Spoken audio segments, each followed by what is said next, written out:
Little girl answers door to delivery driver. He looks inside the house and calls 911. Arjun's hands gripped the handlebars of his delivery bike tightly as he entered one of the city's most troubled neighborhoods. Here, abandoned houses and shattered dreams lined the streets like silent reminders of a forgotten world. When he pulled up for his delivery, Arjun expected nothing unusual, but the young girl who opened the door made his blood run cold. Her trembling hands were clad in blood-stained latex gloves, and she clutched a stained hot water bottle tightly to her chest. Something darker lingered in her frightened eyes, and Arjun instantly knew this delivery was anything but routine.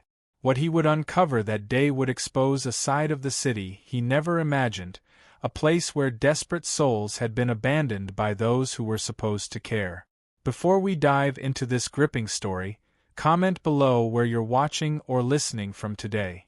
If you enjoy stories like these, don't forget to hit the subscribe button.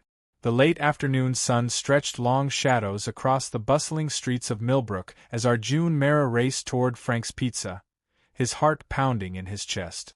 It was his first day, and he was already late. The weight of his responsibilities at home bore down heavily as he pushed himself to run faster, weaving between parked cars and dodging pedestrians. When he burst through the doors of Frank's Pizza, the rich aroma of freshly baked dough and melted cheese greeted him like a wave. Bent over, hands on his knees, Arjun tried to catch his breath. The small, family-owned pizzeria was empty except for a stern-looking man behind the counter. Arms crossed, a deep scowl etched across his face, the man stared at Arjun. "You must be Arjun," the man said, his voice as cold as the walk-in freezer behind him. "I'm Gerald, the manager." "You're late?" Arjun straightened, still panting slightly. "I'm so sorry, sir, Gerald cut him off with a sharp wave of his hand. "I don't want to hear excuses. When you work for me, you show up on time. Period. This isn't a good start, kid." Arjun's face flushed with embarrassment and frustration. He wanted to explain how he had to make sure his mother had her medication and lunch before leaving, but Gerald's icy stare left no room for explanations. "I understand, sir. It won't happen again," Arjun said, swallowing his pride. Gerald narrowed his eyes. "See that it doesn't. Now, get your uniform on. You've got a delivery to make." As Arjun changed into the red and white Frank's Pizza polo shirt, he could hear Gerald muttering under his breath about kids these days and their lack of work ethic. Gritting his teeth, Arjun reminded himself why he needed this job. His mother's medical bills weren't going to pay themselves. When he returned to the counter, Gerald thrust a warm pizza box into his hands.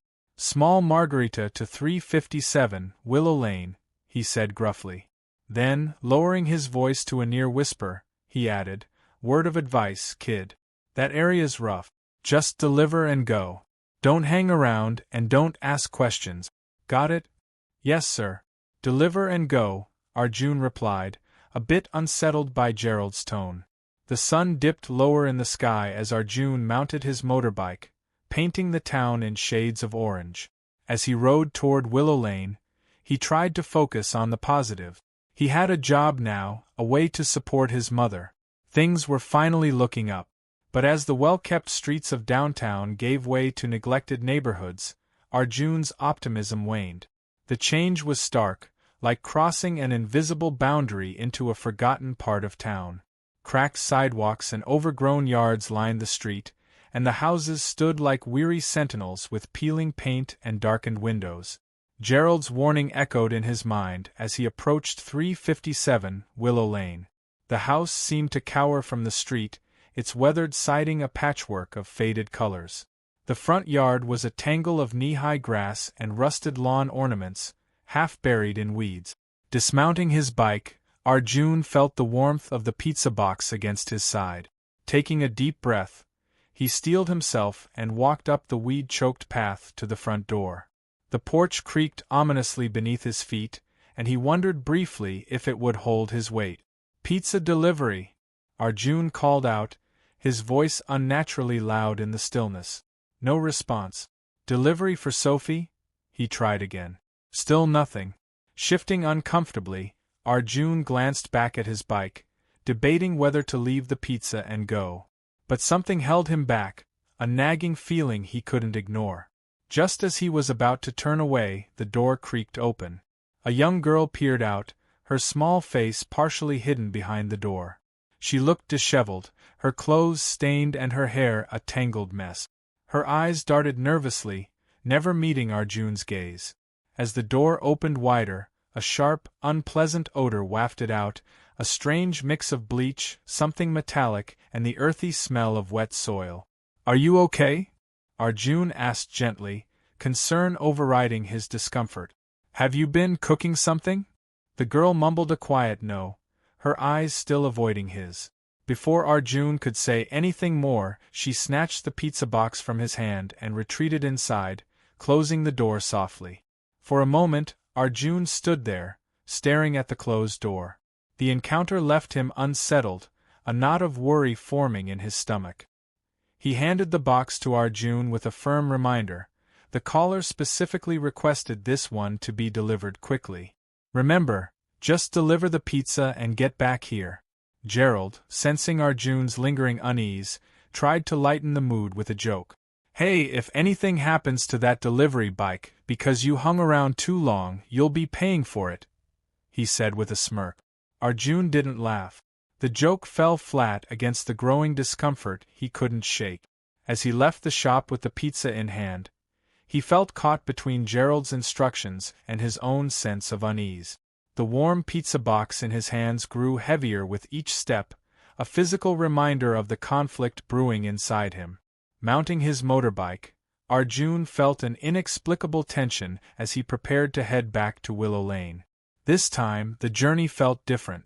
The morning sun hung high, casting long shadows across the street. Every rustle of the leaves in the breeze made his heart jump. When he approached 357, Willow Lane, the unease he'd felt earlier surged into something heavier, almost suffocating. In daylight, the house appeared even more desolate, its peeling paint and weathered exterior giving it a hollow, abandoned look. Arjun's feet felt like lead as he walked up the overgrown path, the pizza box clutched tightly in his hand. Gerald's words echoed in his mind, "Just deliver and go," but the memory of the girl's anxious face from earlier refused to fade. Steeling himself, Arjun rang the doorbell, his voice trembling slightly as he called out, "Pizza delivery." To his surprise, footsteps approached rapidly from inside, and the door swung open almost immediately. The girl from before stood in the doorway, but what he saw made his blood run cold. Her clothes were now streaked with fresh blood and vomit, and her small hands were gloved in latex that glistened with something wet and red. She clutched a hot water bottle tightly to her chest. "Here's your pizza, miss," Arjun said, his voice shaking slightly. The girl took the box, and as she did, Arjun noticed a faint streak of blood staining the cardboard. "Hey, is everything okay?" he asked, his voice barely above a whisper. He tried to peer past her into the dim interior, searching for any sign of an adult. "Is anyone hurt inside?" The girl's eyes darted nervously, her body language screaming discomfort and fear. Before Arjun could ask anything further, she abruptly closed the door, her retreating footsteps echoing in the silence. For a moment, Arjun stood frozen, torn between the dread creeping up his spine and Gerald's warning to stay out of it. He turned reluctantly, telling himself it wasn't his place to interfere. But he'd only made it halfway down the path when a gust of wind blew through, nudging the door ajar. Arjun stopped, the weight of his moral dilemma pressing on him. Should he leave, protecting his job and safety, or follow his instincts and investigate? The memory of his sick mother, the girl's frightened eyes, and the house's eerie atmosphere all collided in his mind. Taking a deep breath, he made his choice. He approached the door cautiously, his heart hammering in his chest. "Hello? Excuse me," he called softly as he stepped inside. The stench hit him immediately, a rancid mix of rot, old food, and something sharper, like bleach. He gagged, pulling his uniform collar over his nose in a futile attempt to block out the smell. The dim light revealed a narrow hallway cluttered with old newspapers, broken furniture, and teetering piles of junk. "Sophie? Hello?" he called, his voice small against the oppressive silence. The deeper Arjun ventured, the stronger the stench became, making his eyes water. He stepped into what seemed to be the living room, his heart pounding against his ribs. The room was a chaotic mess of hoarded items, stained furniture, and decayed remnants of what once was a home. Then he saw it, an open door in the corner, partially obscured by clutter. Inside, on a grimy bed, lay an elderly man. His waxy skin and pale, lifeless features left no doubt. He was dead. Dried blood stained his mouth, and yellowed fluids seeped from his nostrils and ears. Arjun stumbled back, his stomach churning. He pressed his hand harder against his mouth, fighting the urge to vomit. Just as he turned to leave, a weak, raspy cough sounded from deeper inside the house. The sound jolted him back to reality. Someone was still alive. Taking a deep breath, Arjun pushed through the narrow hallway, the oppressive stench and suffocating clutter doing little to deter him now. Whatever lay ahead, he knew one thing. He couldn't walk away. With trembling hands, he reached for the source of the cough, bracing himself for what he might find, but determined to see it through. Arjun opened the door, bracing himself for what lay ahead. The door creaked open, revealing a scene that would forever be etched in his memory. The small, cramped room was a picture of neglect. Peeling wallpaper lined the walls, while unwashed laundry was scattered across the floor, mingling with empty medicine bottles and discarded food wrappers. A thick, stale, musty odor hung heavily in the air, amplifying the oppressive atmosphere of poverty and despair.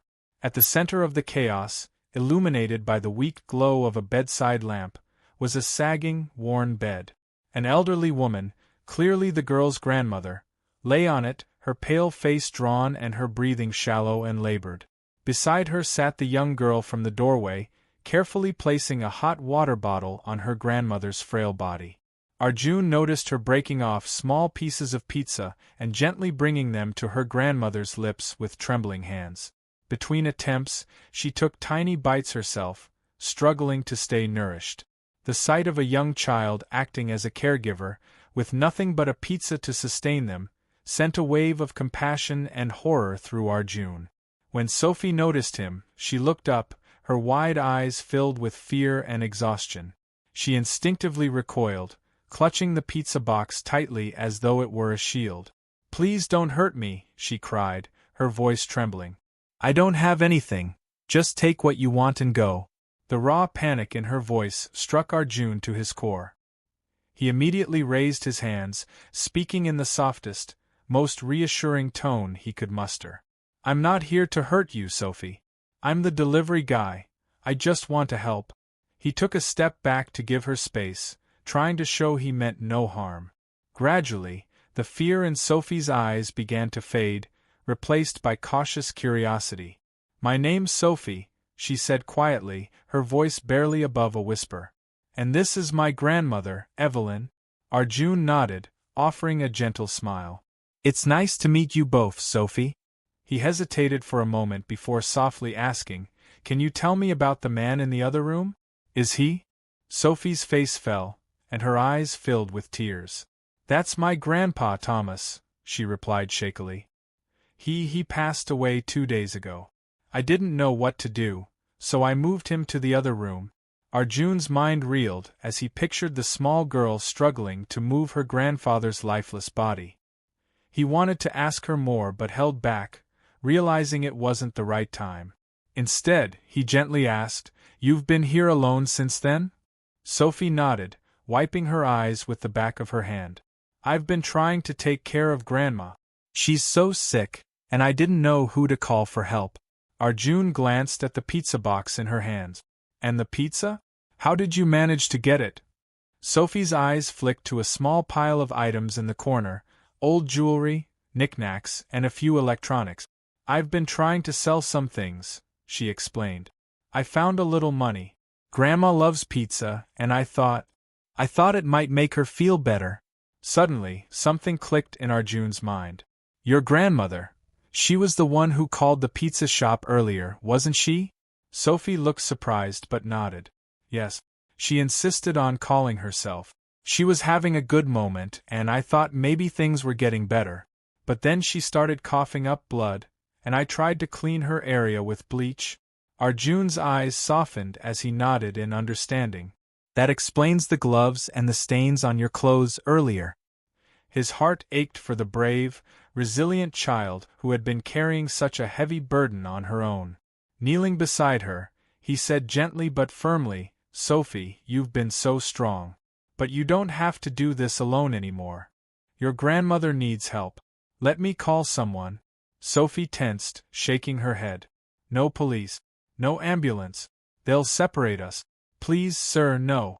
Arjun met her gaze, his voice calm and steady. "I understand you're scared, and I promise I'm here to help. But your grandmother needs medical care, something we can't provide here. Trust me, Sophie. You're not alone in this." After a moment of hesitation, Sophie nodded, her shoulders sagging in relief as if a great weight had been lifted. Arjun gave her a reassuring smile as he pulled out his phone. His fingers trembled slightly as he dialed 911, knowing that the next few hours would be pivotal for Sophie and Evelyn. "Hi there, sweetheart, my name's Nurse Jenny. Would it be okay if I took a quick look at you while the doctors are helping your grandmother?" Sophie glanced nervously up at Arjun, searching for reassurance. He gave her an encouraging nod. "It's okay, Sophie. Nurse Jenny just wants to make sure you're doing all right." With a hesitant nod, Sophie let Nurse Jenny guide her into a nearby examination room. Arjun followed closely behind, unwilling to leave her alone in such an unfamiliar place. As Nurse Jenny conducted a routine checkup, Arjun couldn't help but notice the signs of neglect on Sophie's small frame. Her pale skin, the dark circles under her eyes, and how she seemed just a little too thin. His heart ached at the sight. While Nurse Jenny worked, a woman in a smart blazer approached them. Her demeanor was both professional and warm. "Hello, I'm Sarah from Child Services," she introduced herself, her voice gentle yet firm. "I'm here to ensure Sophie is taken care of and to discuss the next steps." At the mention of Child Services, Sophie tensed, her eyes widening with fear. Arjun quickly stepped in, his tone calm and reassuring. "It's okay, Sophie. Miss Sarah is here to help make sure you're safe and cared for while your grandmother gets better." Sarah offered Arjun an appreciative nod before turning her attention to Sophie. "That's right, Sophie. We want to make sure you have a safe, comfortable place to stay while your grandmother is in the hospital. Can you tell me if there are any relatives or family friends you could stay with?" Sophie shook her head, her lower lip trembling. "There's no one," she whispered. "It's just been me, Grandma, and Grandpa for a long time." Arjun's heart sank as he realized just how alone Sophie truly was. Kneeling down beside her, he gently took her small hand in his. "Sophie, I know this is scary, but Miss Sarah and her team are experts at finding good places for kids to stay. They'll make sure you're safe and comfortable, and you'll be able to visit your grandmother often." Sarah smiled warmly at Arjun's words. "That's exactly right. We'll do everything we can to find you a nice foster family nearby so you can stay close to the hospital. And we'll make sure you can visit your grandmother regularly." Sophie looked between Arjun and Sarah, her eyes filled with a mix of fear and hope. "Promise?" she asked in a small voice. "I promise," Sarah said firmly. "And I'm sure Arjun will check in on you too. Won't you?" Without hesitation, Arjun nodded. "Of course, Sophie. I'll visit you and your grandmother as often as I can. You won't be alone in this."